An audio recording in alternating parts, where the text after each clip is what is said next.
আল্লাহ রাসূল সাল্লাল্লাহু আলাইহি ওয়াসাল্লাম হাদিসের মধ্যে বলেছে যে তুমি কারো সম্পর্কে এমন কথা বলো যে কথাটা সে অপছন্দ করছে, সেটাই গীবত। সে যেটাকে অপছন্দ করছে সেটাই গীবত। কারণ গীবতের ব্যাপারে আল্লাহ তাআলা কোরআনুল কারীমে আরো বলেছেন যে আইয়ুহিব্বু আহাদুকুম ইয়াকুলা লাহমা আখিহি মাইতান ফাকারিহতুম, যে তোমাদের কেউ কি পছন্দ করে যে সে তার ভাইয়ের গোশত খাবে, তার মৃত ভাইয়ের গোশত খাবে। মানে গীবতটাকে আল্লাহ তাআলা কত কঠিনভাবে উপস্থাপন করেছেন যে তুমি তোমার মৃত ভাইয়ের গোশত খাচ্ছ, তুমি আরেক ভাইয়ের পরনিন্দা করছো, তার সম্পর্কে একটা কটু মন্তব্য করছো, তার মাধ্যমে তুমি তোমার সেই ভাইয়ের মৃত গোশত খাচ্ছ। তাহলে এখান থেকে কি বোঝা যায় যে গীবতটা কত ভয়াবহ।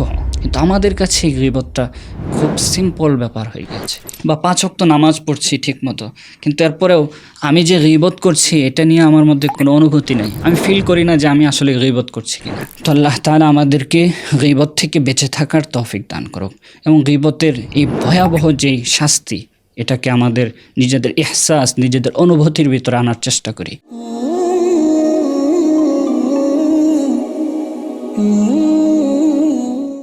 আসসালামু আলাইকুম ওয়া রাহমাতুল্লাহি ওয়া বারাকাতুহু। বিসমিহি সুবহানাহু ওয়া সুআদানাহ, আম্মা বা'দ।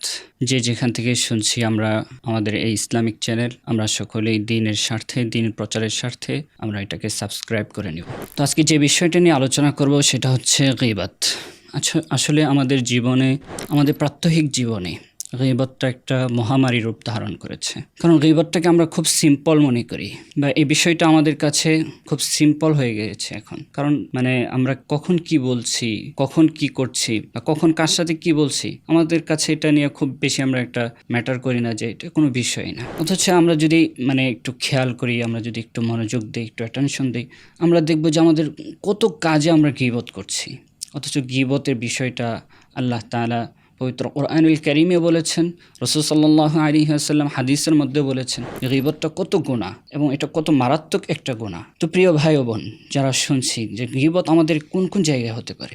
ধরেন আজকে আমি ভার্সিটির ক্যাম্পাসে বসে আছি, ফ্রেন্ড সার্কেলদের সাথে কথা বলছি। তাদের সাথে যখন আমি কথা বলছি, সেখানে আমার এক বন্ধু সে উপস্থিত নেই। আমি তার সম্পর্কে একটা কটু কথা বলে ফেললাম। তার একটা দোষ আছে, থাকতে পারে সেই দোষটা আমি তাকে অন্যভাবে তাকে শুধরানোই যদি আমার উদ্দেশ্য থাকে, আমার উদ্দেশ্য যদি ভালোই থাকে, তাহলে আমি তাকে অন্যভাবে বলবো। আমি তাকে বলবো যে তোমার কাছে তোমার এই জিনিসটা তোমার খারাপ, তুমি এখান থেকে ফিরে আসো। কিন্তু আমি তা না করে সে বিষয়টাকে নিয়ে আমি কি করলাম, ফ্রেন্ড সার্কেলদের মধ্যে হাসাহাসি করলাম। তো এরকমভাবে ধরেন আমি একজন কোনো অপরাধ করেছে বা সে একটা কাজ করেছে, তার বিষয়টাকে আমি আলোচনা করলাম কোথায়, ইন্টারনেটে অথবা ফেসবুকে আমি তার একটা স্ট্যাটাস দিয়ে দিলাম। এখানে আমার গীবত হতে পারে সে আমি তার ভালোর জন্য বলছি, কিন্তু ভালোর জন্য এখানে তো তার বিষয় আল্লাহ রাসূল সাল্লাল্লাহু আলাইহি ওয়াসাল্লাম হাদিসের মধ্যে বলেছে যে তুমি কারো সম্পর্কে এমন কথা বলো যে কথাটা সে অপছন্দ করছে, সেটাই গীবত। সে যেটাকে অপছন্দ করছে সেটাই গীবত।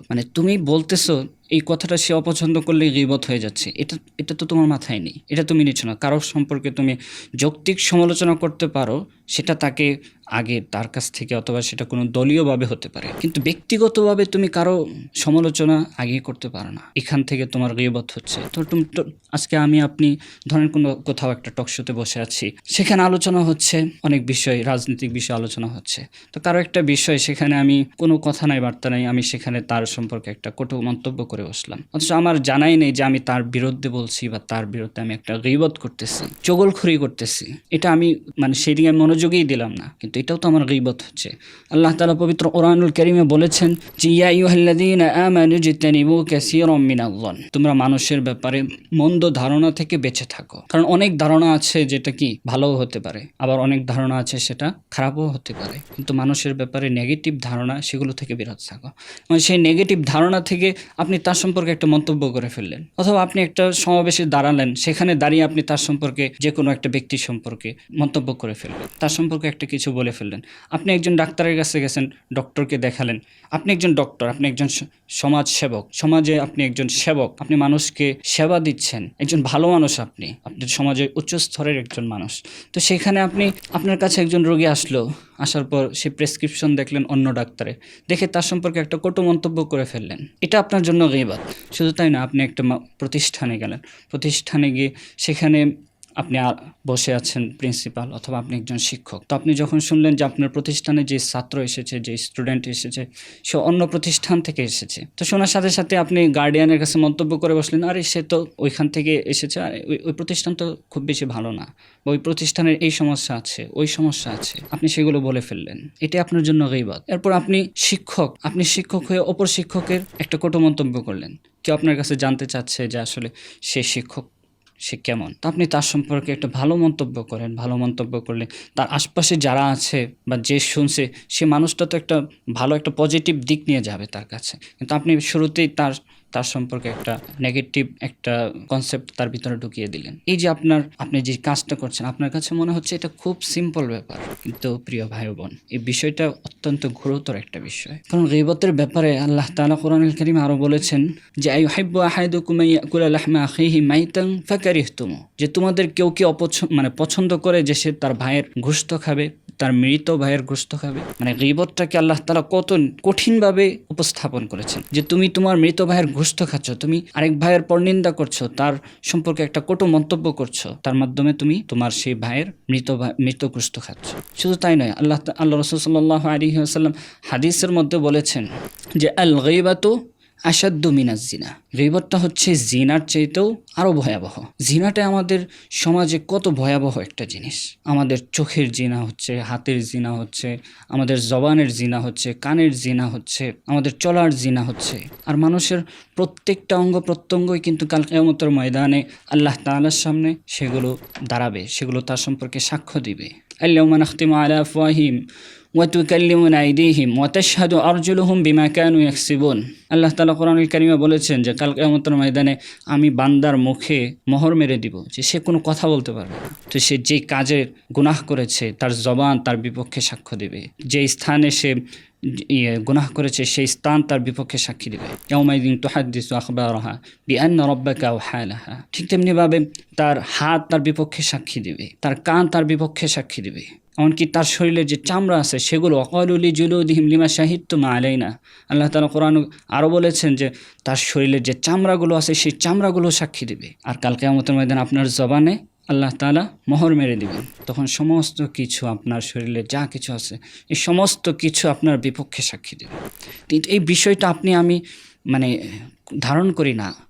আমি চাইলেই একজনকে প্রহার করতেছি, মারতেছি, চাইলে একজনের বিরুদ্ধে কথা বলতেছি, মুখ দিয়ে একটা গুনাহ করে ফেলতেছি, এই সব তো আমার বিপক্ষে দাঁড়াবে কাল কিয়ামতের ময়দানে। এবং গীবতের ব্যাপারে আরও যদি আমরা দেখি যে আল্লাহ রাসূল সাল্লাল্লাহু আলাইহি ওয়াসাল্লাম হাদিসের মধ্যে গীবতের শাস্তির কথা বলেছেন, যে তিনি যেদিন মেরাজের রাত্রিতে আল্লাহ রাসূল সাল্লাল্লাহু আলাইহি ওয়াসাল্লামকে দুনিয়া থেকে আসমানে ওঠানো হচ্ছিল, তো আল্লাহ রাসূল সাল্লাল্লাহু আলাইহি ওয়াসাল্লাম পথের মধ্যে দেখলেন যে কিছু মানুষ তারা তাদের চেহারাগুলোতে খামচাচ্ছে, তাদের বড় বড় নখ দিয়ে চেহারাতে খামচি দিচ্ছে, তাদের বুকে খামচি দিচ্ছে। তো আল্লাহ রাসূল সাল্লাল্লাহু আলাইহি ওয়াসাল্লাম জিবরাইল আলাইহিস সালাতু ওয়াসসালামকে জিজ্ঞাসা করলেন, জিবরাইল, যে ওই ব্যক্তিগুলো কারা, যে তাদের অবস্থা এত ভয়াবহ, এরা কারা? তখন জিবরাইল আলাইহিস সালাতু ওয়াসসালাম উত্তর দিলেন, ইয়া রাসূলুল্লাহ, ইয়া হাবিবাল্লাহ, ওরা তো হচ্ছে ওই সকল লোক যারা দুনিয়াতে মানুষের গীবত করেছে, তারা মানুষের গোশত খাচ্ছে, সেখানে তাদের অবস্থা কি ভয়াবহ। এরপর আল্লাহ রাসূল সাল্লাল্লাহু আলাইহি ওয়াসাল্লাম আরও কি বলেছেন হাদিসের মধ্যে? আল্লাহ রাসূল সাল্লাল্লাহু আলাইহি ওয়াসাল্লাম বলেছেন যে কাল কিয়ামতের ময়দানে যেদিন, সেই ভয়াবহ দিন, যেদিন পিতা তার সন্তানকে দেখে পালাবে, মা তার সন্তানকে দেখে পালাবে, সন্তান তার পিতাকে দেখে পালাবে, মা তার সন্তানকে দেখে পালাবে, স্ত্রী তার স্বামীকে দেখে পালাবে, স্বামী তার স্ত্রীকে দেখে পালাবে। মানে কি এক ভয়াবহ দিন। সেই ভয়াবহ দিনে গীবতকারীদের ব্যাপারে আল্লাহ রাসূল সাল্লাল্লাহু আলাইহি ওয়াসাল্লাম বলেছেন যে ওই সকল গীবতকারীরা হবে সবচাইতে দেউলিয়া মানুষ, মানে তারা হবে সবচাইতে দেউলিয়া। আল্লাহ রাসূল সাল্লাল্লাহু আলাইহি ওয়াসাল্লামকে সাহাবায়ে কেরাম জিজ্ঞাসা করলেন, ইয়া রাসূলুল্লাহ, ইয়া হাবিবাল্লাহ, তারা দেউলিয়া কিভাবে হবে? এটার সিস্টেমটা কিভাবে হতে পারে? আল্লাহ রাসূল সাল্লাল্লাহু আলাইহি ওয়াসাল্লাম বললেন যে সে যতগুলো ব্যক্তির নামে সে গীবত করেছে, সমস্ত ব্যক্তিরা তার কাল কিয়ামতের ময়দানে দাঁড়াবে তার পাশে, এবং সকলকেই তার পক্ষ থেকে তার আমলনামা থেকে সওয়াব দিতে থাকবে, যার সম্পর্কেই সে গীবত করেছে প্রত্যেককে তার সওয়াব দিতে থাকবে। এরকম দিতে থাকবে, একটা সময় তার সওয়াব শেষ হয়ে যাবে, সওয়াবের পাল্লা শেষ হয়ে যাবে। সওয়াবের পাল্লা যখন শেষ হয়ে যাবে, তারপরে কি হবে? তারপরে ওই সকল ব্যক্তিদের যে গুনাহ আছে, এই গুনাহসমূহ তার উপরে চাপিয়ে দেওয়া হবে। তাহলে এখান থেকে কি বোঝা যায় যে গীবতটা কত ভয়াবহ। কিন্তু আমাদের কাছে এই গীবতটা খুব সিম্পল ব্যাপার হয়ে গেছে। আমরা চাইলে যে কারো ব্যাপারে একটা কটু মন্তব্য করে ফেলি, চাইলে যে কারো ব্যাপারে একটা বাজে মন্তব্য করে ফেলি, চাইলে যে কারো ব্যাপারে একটা বাজে বিহেভ করে ফেলি। এটা আমাদের জন্য উচিত নয়। একজন ইমানদার হিসেবে, একজন মুমিন হিসেবে, একজন প্রকৃত ইমানদার হিসেবে, প্রকৃত মুমিন কখন হবে? যখন তার হাত পা সব কিছু থেকে মানুষ নিরাপদ থাকবে। দেখেন আজকে আমাদের সমাজ ব্যবস্থাটা কোথায় গিয়ে দাঁড়িয়ে গিয়েছে। আমরা আজকে আমাদের নিজেরাই নিজেদের বিরুদ্ধে লেগে যাচ্ছি। বা আমার মতো আরেকজন টুপি দাঁড়িয়ে আছে, সে একজন স্কলার, অথবা সে একটা ধর্মের প্রতিনিধিত্ব করে, বা একটা মাযহাবের প্রতিনিধিত্ব করে, বা সে একটা মতাদর্শের প্রতিনিধিত্ব করে, কিন্তু সেখানেও সে অপর আরেক ভাই যাকে পছন্দ হয় না তার বিরুদ্ধে বলতে শুরু করলো, বা তার কোনো কথা নাই বার্তা নাই, তার বিরুদ্ধে একটা কটু কথা বলে ফেললো, বা এমন কথা বলে ফেললো যেটা এখানে বলা কোনোভাবেই কাম্য না। বা যেটা একজনকে সংশোধনের জন্য বলতে পারে, সেটা তো তাকে সুন্দরভাবে, শুদ্ধভাবে, সুন্দর আখলাকের মাধ্যমে, উত্তম আচরণের মাধ্যমে বলবে।